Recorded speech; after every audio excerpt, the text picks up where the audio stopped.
तो क्लास जो है देखो, जो 70 बीपीएससी, सीडीपीओ, बीएसएससी और जो एसटेट, बिहार एसआई सबके लिए इंपॉर्टेंट है। अदर एग्जाम ऐसे लिए उनके लिए इंपॉर्टेंट है, उनके लिए भी इंपॉर्टेंट, बहुत ज्यादा इंपॉर्टेंट। तो वीडियो को लाइक करना, चैनल को सब्सक्राइब करना। पीडीएफ आपको टेलीग्राम ग्रुप पे डाल दी जाएगी, वहां से जुड़ सकते हैं। व्हाट्सएप ग्रुप, व्हाट्सएप चैनल सबसे जुड़ सकते हैं। लिंक जो है डिस्क्रिप्शन में डाल दिया गया है वीडियो के, तो वहां से ले सकते हैं। तो क्वेश्चन पहला है भाई, चीन के जो हंगझोउ में आयोजित एशियन गेम्स 2023 में बिहार के कितने खिलाड़ियों को चयन भारतीय टीम में हुआ था? ए ऑप्शन हमारा 7, बी ऑप्शन में 5, सी में 4, डी में 1 भी नहीं। तो भाई B is the correct answer है, 5 का हुआ था। अब देख लेते हैं इसमें बारे में, करंट अफेयर के बारे में देख लेते हैं। हाल ही में बिहार के मुख्यमंत्री नीतीश कुमार ने 13 अक्टूबर 2023 को रबी महाभियान 2023 की शुरुआत की है। बताए गए इनमें से रबी की फसल सही का उदाहरण है। तो उन्होंने रबी की, जो बिहार के मुख्यमंत्री नीतीश कुमार, उन्होंने जो रबी महाअभियान शुरू किया है, तो रबी फसल पूछ रहा है कौन सी है, तो सब में पूछा जाएगा। देखो तो क्वेश्चन तो ए ऑप्शन में जो सरसों, गेहूं, जौ, चना, मसूर, मक्का। बी ऑप्शन में आ जाएगा गेहूं, जौ, आलू, चना, मटर, सरसों। सी में ऑप्शन में आ जाएगा गेहूं, जौ, आलू, धान, अलसी, सरसों। डी में आ जाएगा केला, जौ, आलू, चना, मसूर, अलसी। तो ये बताना है। तो B is the correct answer है इसमें, गेहूं, जौ, आलू, चना, मटर, सरसों। हाल ही में जो है 13 अक्टूबर 2023 को मुख्यमंत्री नीतीश कुमार ने जो रबी महाअभियान 2023 की शुरुआत की है। इसके लिए रबी महाअभियान जो प्रचार ग्रंथों को बिहार के सभी 38 जिलों में हरी झंडी दिखाकर रवाना किया। इस महाअभियान में किसानों को रबी मौसम से संबंधित कृषि संचालित योजनाओं को जानकारी दी जाएगी। साथ ही फसल विशेष का प्रबंध, खेती के पराली जलाने के, मिट्टी और जो पर्यावरण से होने वाले नुकसान के प्रति जागरूक किया जाना है। इसके अलावा जो किसानों को चौथी कृषि रोडमैप के अलग अलग आयामों को जानकारी दी जाएगी। इससे संबंधित पुस्तकों का विमोचन भी किया। तो ये सारी जानकारी इससे रिलेटेड पूछा जाएगा। अब देख लेते हैं बिहार कृषि रोडमैप। पहला जो कृषि रोडमैप जो 2008 में जो लागू हुआ था, बीज उत्पादन के साथ किसानों को उत्पादकता को बढ़ाने की जरूरत है। फिर जो दूसरा जो कृषि रोडमैप जो 2012 में हुआ, जो किसानों को उत्पादकता प्रोडक्शन बढ़ाने पे जो। फिर थर्ड जो हुआ था हमारा कृषि रोड मैप जो 2017 में, जिसमें ऑर्गेनिक खाद, कृषि, बिजली, मत्स्य, दुग्ध उत्पादन पर जोर था। अब चौथा जो है 2023 में लागू हुआ, इसमें मोटे अनाज, दलहन और तिलहन पर जोर है। नेक्स्ट है भाई रबी की फसल। रबी की फसल देख लेते हैं। फसल जो रबी और खरीफ की फसल, क्योंकि जब आएगी है बात तो इस पे देख इंपॉर्टेंट है। रबी की फसल सामान्यतः अक्टूबर नवंबर के महीनों में बोई जाती है। इन फसलों में बुआई के समय जो कम तापमान और पकते हुए शुष्क, गर्म और जो वातावरण की आवश्यकता होती है, जैसे गेहूं, जौ, आलू, चना, मसूर, मटर, सरसों इसमें आते हैं सब।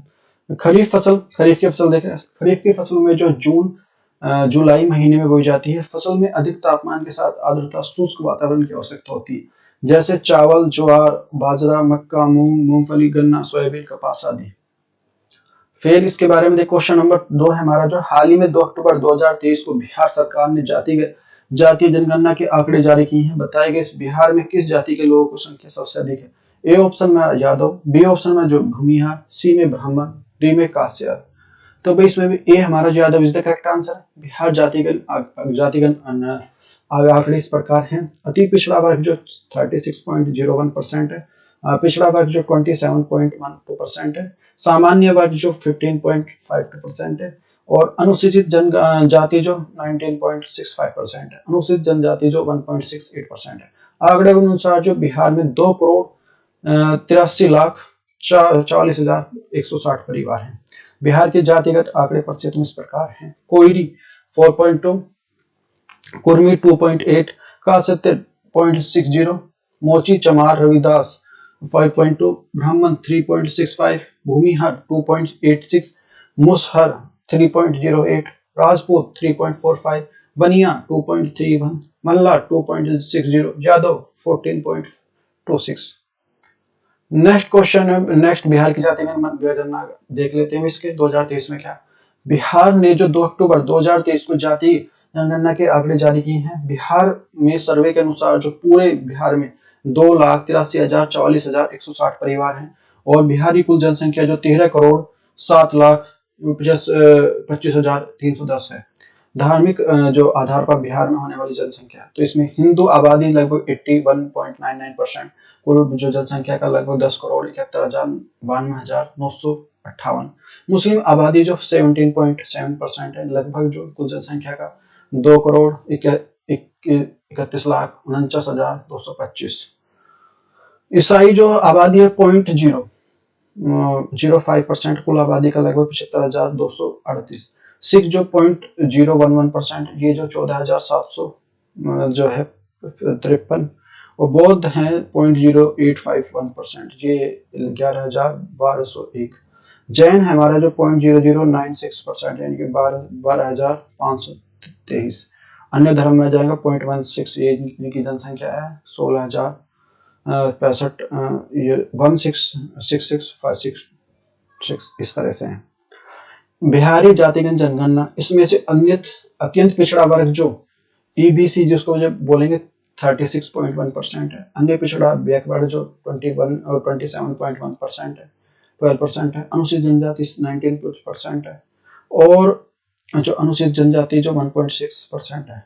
बिहार में जातियों के आंकड़े इस प्रतिशत में कोजी 4.2, कुर्मी 2.8, कासत्य 0.60, ब्राह्मण 3.65, भूमिया 2.86, मोची चमा रविदास 5.2, और जो मुसहर जो 3.08, राजपूत 3.45, बनिया 2.31, मल्ला 2.06, यादव 14.26। यादव सबसे ज्यादा आंकड़े अनुसार बिहार के यादवों की संख्या सबसे अधिक है।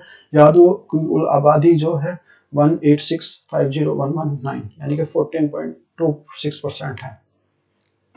बिहार जातिगत जनगणना जो देख लेते हैं, तो नाई जो 1.9%, बढ़ई जो 1.4%, मुसहर जो 3.01%, कुम्हार जो 1.04%, सुनहर जो 0.65%, धानुक 2.1%, भूमिया 2.86%, तैली 2.1816%, कुशवाहा 4.2%, कुर्मी 2.86%, कास्य 3.06%, राजपूत 3.45%, ब्राह्मण जो 3.65%, यादव 14.26%। बिहार जातिगत जनगणना, बिहार में जातिगत आधारित जो जनगणना दो फेज में पूरी हुई थी।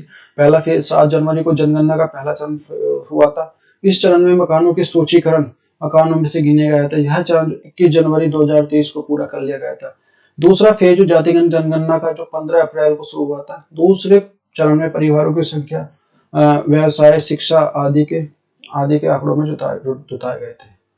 फिर बिहार जातिगत जनगणना, बिहार में मामला जो कोर्ट चला गया था, जातिगत मामला दूसरे फेज का तकरीबन 80% पूरा हो चुका था। तभी पटना हाई कोर्ट ने दखल में 4 मई 2023 को जातिगत जनगणना पर रोक लगा दी। फिर 1 अगस्त 2023 को पटना हाई कोर्ट ने जनगणना की याचना खिलाफ याचिकाएं खारिज कर दी। हाई कोर्ट ने अपना आदेश में कहा कि सरकार चाहे तो गणना करा सकती है। इसके बाद तुरंत बाद नीतीश कुमार ने जातिगत गणना को लेकर आदेश जारी कर दिया। सरकार ने सभी डीएम को आदेश दिया है कि सरकार के फैसले के बाद जातिगत जनगणना से बचे काम को पूरा करें। नेक्स्ट क्वेश्चन नंबर 3 है भाई, ये पूरे होंगे 2 क्वेश्चन में सारी चीजें समझाई गई हैं।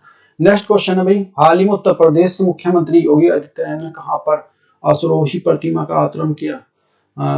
तो A option Unnao Uttar Pradesh, B में सतना मध्य प्रदेश, सी ऑप्शन में बरेली उत्तर प्रदेश, सी में जो छिंदवाड़ा मध्य प्रदेश।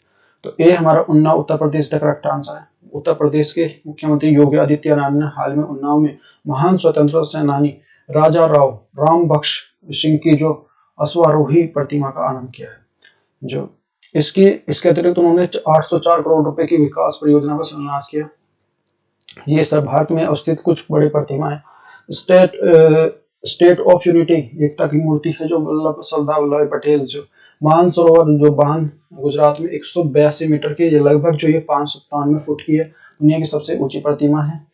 विश्व की सबसे विश्वास की मूर्ति स्टैचू ऑफ फेथ भगवान शिव की जो नाथद्वारा राजस्थान में 112.4 मीटर की, लगभग 359 फुट की है, दुनिया की सबसे ऊंची बैठी हुई मूर्ति है। फिर स्टैचू ऑफ इक्वलिटी समानता के लिए रामानुजन हैदराबाद तेलंगाना में 65.8 मीटर, ये 216 फुट की है। फिर इसके बाद देख लेते हैं क्वेश्चन नंबर 4 है, हाल ही में किस राज्य ने केंद्रपाड़ा रसबाली को जो जीआई टैग प्रमाण पत्र हुआ है? तो ए ऑप्शन में जो असम, बी ऑप्शन में उड़ीसा, बी सी में राजस्थान, डी में हरियाणा।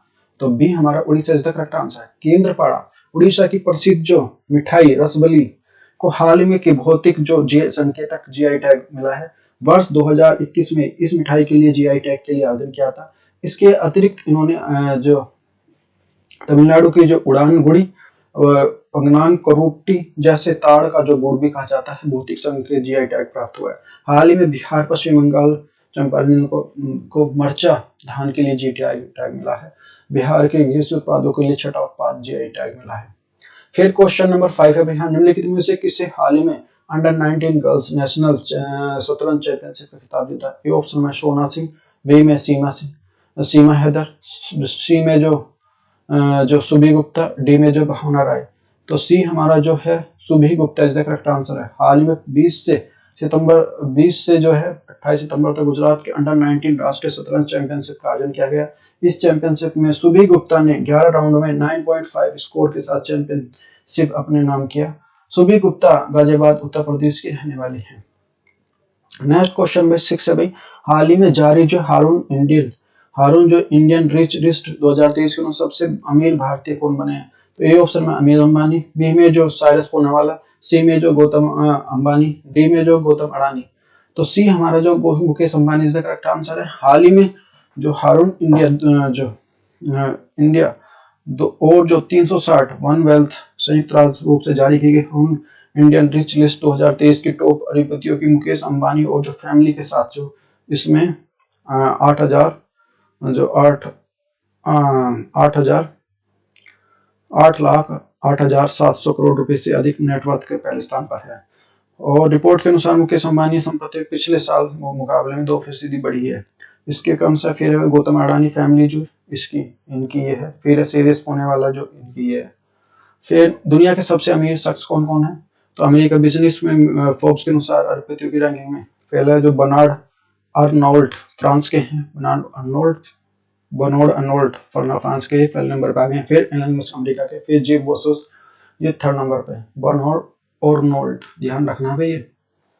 फिर नेक्स्ट क्वेश्चन नंबर 7 है, भारत सरकार ने किस वर्ग के छात्रों के लिए आवासीय शिक्षा श्रेष्ठ शुरुआत की है? ए ऑप्शन अनुसूचित जनजाति, बी ऑप्शन अंत्यत पिछड़ा वर्ग, सी में अनुसूचित जनजाति, डी में सामान्य। तो सी हमारा अनुसूचित जनजाति इज द करेक्ट आंसर। अनुसूचित जनजाति के लिए सामाजिक आर्थिक उत्थान और व्यापक विकास के लिए सामाजिक न्याय और आधिकारिक मंत्रालय द्वारा जो विशेष रूप से कृषि आवासीय योजना की शुरुआत की है। 3000 अनुसूचित जनजाति छात्रों माता पिता की जो वार्षिक आय जो 2.5 लाख तक की है। हर साल जो नेशनल टेस्टिंग एजेंसी एनटीए द्वारा आयोजित राष्ट्रीय परीक्षा के माध्यम से चुना जाएगा। बिहार सरकार द्वारा 2 अक्टूबर 2023 को जारी की गई जनगणना आंकड़ों के बिहार अनुसूचित जनजाति की आबादी 19.65% है, जबकि अनुसूचित जनजाति एसटी की आबादी 1.68% है। फिर बिहार जातिगत जनगणना 2023 अत्यंत पिछड़ा वर्ग जो ईडब्ल्यूएस जो 36.01% है। बिहार जो बीसी जो 27.12% है। तो ये सारी चीजें तो मैंने बता दिया था पहले। फिर है 8 क्वेश्चन नंबर 8 है, किस देश की राष्ट्रपति सामिया सुलून हसन ने हाल ही में जवाहरलाल नेहरू स्टेडियम द्वारा डायरेक्ट की उपाधि सम्मानित किया गया है उनको? तो ए ऑप्शन में यूएई, बी में पाकिस्तान, सी में भूटान, डी में तंजानिया।